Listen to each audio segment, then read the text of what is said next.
Welcome to the third episode of Top 5 Greatest Spies in History.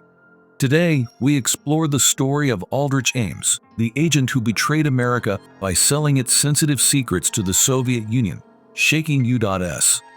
national security to its core. Ready to uncover the hidden secrets of this infamous spy?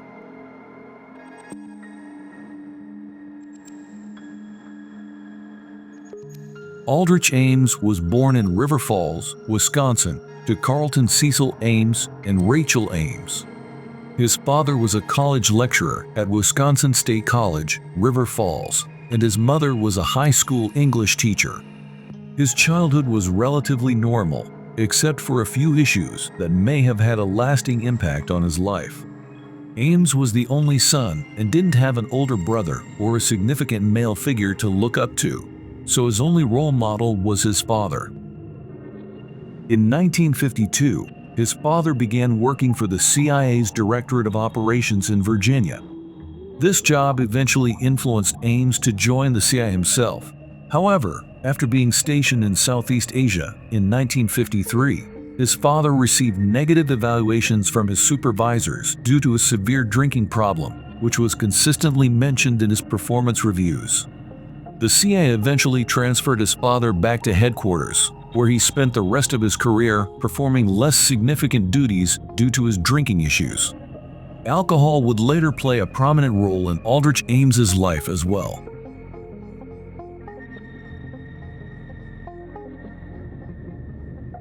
Ames joined the CIA after completing his sophomore year in high school, beginning in 1957 as a low-ranking employee, just 3, since he hadn't yet graduated. He took on simple tasks like paperwork and record analysis, often marking documents as classified. Ironically, he would later do the opposite in his adult life by leaking those classified details. In 1959, Ames entered the University of Chicago with plans to study history and foreign cultures. However, his strong interest in theater and drama led to poor academic performance, causing him to drop out before completing his sophomore year. He returned to the CIA and resumed simple tasks like record analysis, this time as a college dropout.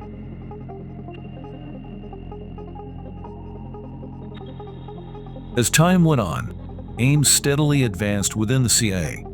In 1969, he married a fellow CIA officer named Nancy Sedgebarth, but personal issues such as alcoholism and marital stress gradually pushed him in another direction. He served in various countries, including Turkey, Mexico, and Italy.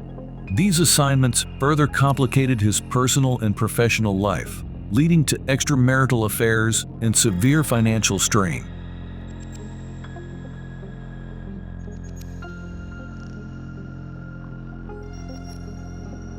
Faced with mounting personal and financial problems, especially after his divorce and the high costs of his second wife Rosario's frequent international calls to her family in Colombia, Ames found himself under immense pressure. By this time, his debt had reached alarming levels, and he made a drastic decision to sell classified information to the Soviets.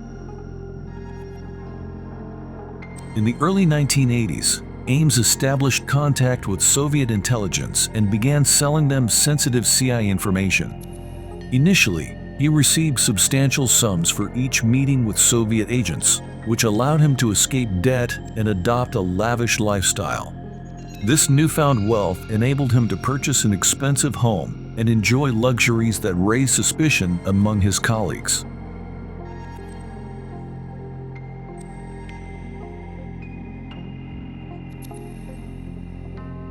Over several years, Ames identified and exposed over 10 top-level CIA and FBI sources reporting on Soviet activities. Each time he met with his Soviet handlers, he was paid between $20,000 and $60,000, which would be roughly equivalent to $60,000 to $180,000 today. His betrayals led to a rapid disappearance of the CIA's Soviet bloc network. Soviet agents working for the CIA were captured or killed at an alarming rate, a clear sign that something was seriously wrong. Initially, the CIA thought the Soviets might have hacked their communication systems or cracked their codes, but over time, evidence pointed to an internal spy. The KGB, wanting to protect Ames, devised a plan to divert attention from him. They provided false information to the CIA, suggesting there was a mole at a different, secret CIA facility in Virginia. This tactic misled the CIA, allowing Ames to continue his activities undisturbed for some time.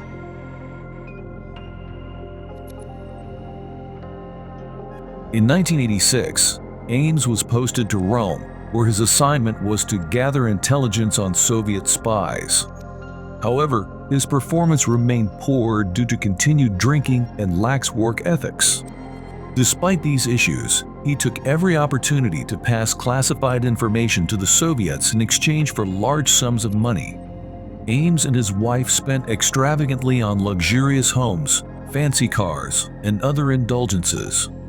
He even bought a $50,000 Jaguar car in cash, an unusual purchase for a CIA officer on his salary. Their international calls to Colombia alone cost around $4,000 per month, more than his monthly income. Ames's lavish lifestyle, coupled with his spending habits, raised further suspicion among his coworkers.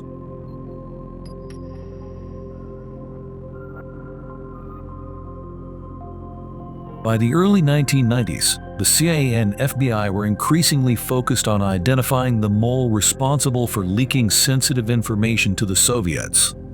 Although some CIA employees had noticed Ames's sudden luxurious lifestyle as early as 1989, a thorough investigation into his financial activities was delayed. In 1993, a dedicated team of CIA investigators scrutinized Ames's activities and finances, uncovering numerous inconsistencies between his lifestyle and his official salary. They began closely monitoring him using various intelligence techniques, including surveillance, phone taps, and examining his trash.